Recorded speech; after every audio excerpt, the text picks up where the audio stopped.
Welcome, friends. Today on episode 96 of the Above Board with Canterpath podcast, we're going to be diving into a really big topic.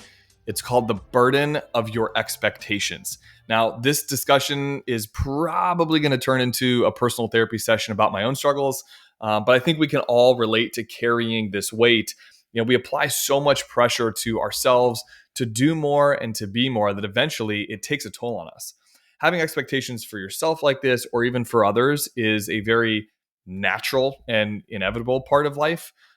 In fact, I find oftentimes for myself, this can be a source of motivation. I have shared before on this podcast that one of my biggest fears in life is not living to my fullest potential.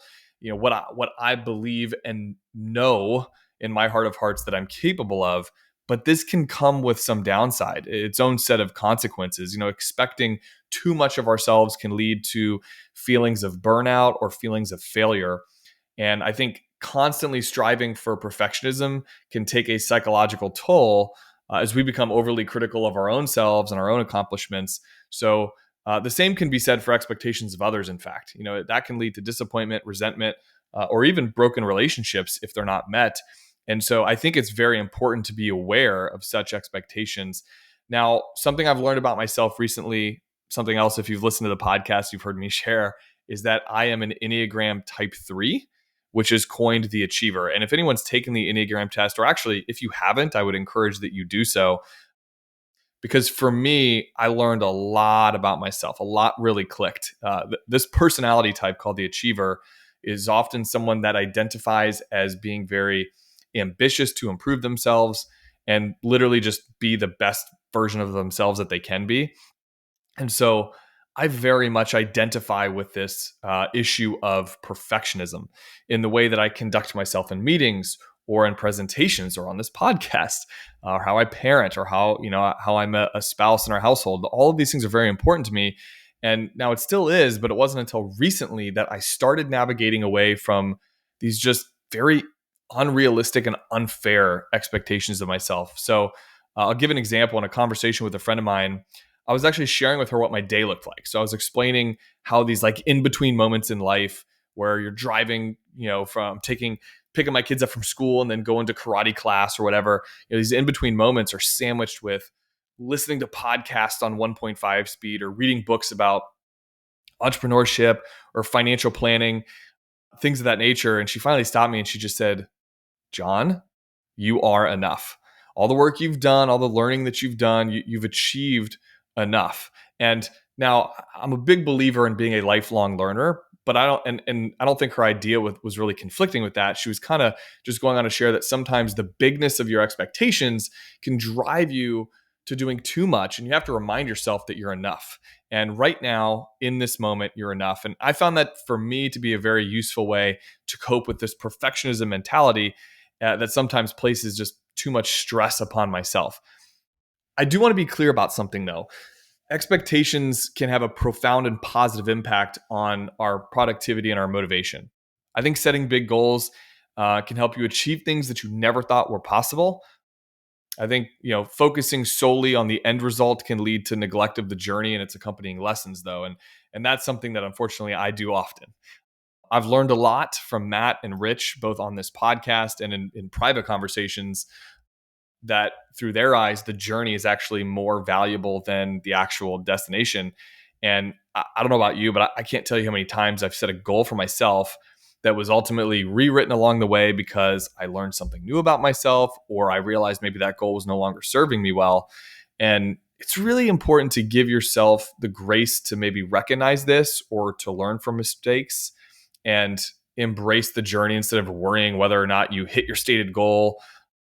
I think that's really valuable. And so, funny enough, for us in our company, we've talked about this a lot in past podcasts as well, where we do this thing called the Vision Traction Organizer, and we have these quarterly rock meetings. So basically, every 90 days, we set these goals within our company where we benchmark ourselves at the beginning of the quarter, some things we want to get accomplished. And Matt's so funny because a lot of times he'll share that if he hit his goal, he learned that that goal wasn't hard enough. He almost in a way prefers not to reach his goals because I think for him the pursuit of greatness or the pursuit of success is more exhilarating and valuable than actually achieving the thing. Now, that's a hard lesson for someone like me who's just very checklist oriented and achievement oriented. But all of this conversation is simply about finding balance. Too great of expectations of yourself will probably lead to burnout. And on the flip side, too little, and you run the risk of maybe not achieving what you're actually capable of. Now, I'm going to be honest with you. That's really hard to find that right balance. The funny thing is, I wouldn't have been able to probably even have this conversation with you guys listening just maybe a year or 2 years ago. I was too lost in hitting my goals, going from the next thing to the next thing and achieving more and greater and bigger and better. A topic like this, just honestly, it wouldn't have resonated. And it wasn't until maybe a year or so ago, I was having a conversation with a good friend of mine, Patrick Surmeyer, where he enlightened me of this perspective. I think for all of us listening, like sometimes you have to hear the right things at the right place at the right time for it to resonate in your life. And certainly this wasn't the first time I had heard this message, but it landed right at a perfect season in my life. And I think also it helps that Patrick in this case was, he's seasoned by maybe 8 to 10 years in business and entrepreneurship, and a mentor to me in some ways. And that just really led to me tuning in to his message on that day. In fact, funny enough, some of the conversation is recorded. If you really want to hear it, you can go back to episode 23 of our podcast and listen. It's called Sentient Life, Disconnecting to Find Awareness. And so essentially in the episode, he shares what led him and his family to unplug from the grind and obligations of daily life, business ownership, time commitments, and instead running his business remotely and traveling with his wife and children for a year around the United States. So listen, ultimately, what I guess I'm trying to say is, to some degree, we'll always feel this level or this weight of burden when it comes to our own expectations. We can certainly acknowledge that, but we should be aware that our self-talk and is important, and maybe challenging these negative thoughts, reframing them in a more positive light. I think we can also practice a little more self-compassion, treating ourselves with the kindness and care that we'd offer a friend. For some reason, I don't know what it is, but for me, it's so much easier to extend grace and forgiveness to a loved one or a family member than it is to do that for myself, for my own self. And I think it's really crucial to be able to be flexible and give ourselves grace in our expectations and allow for maybe unexpected outcomes. I'm learning to adapt, adjust our expectations to the changing circumstances of life.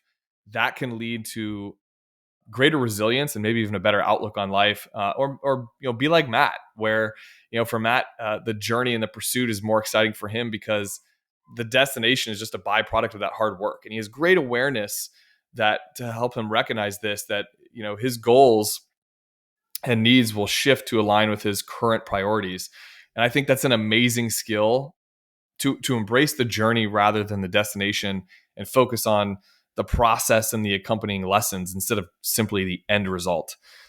Speaking of destination, we are zeroing in on episode 100.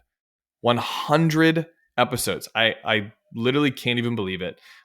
I think the only reason that we've made it this far is the motivation we receive from our awesome community of listeners.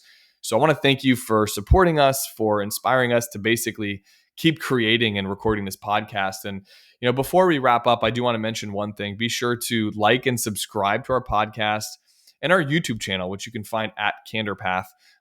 On our YouTube channel, you'll find the video version of this podcast and all of our other podcasts, but you'll also find new content ranging from marketing updates to financial strategies. So once again, we want to thank you for your ongoing support, and we cannot wait to connect with you again next week on the Above Board with Candor Path podcast. See ya.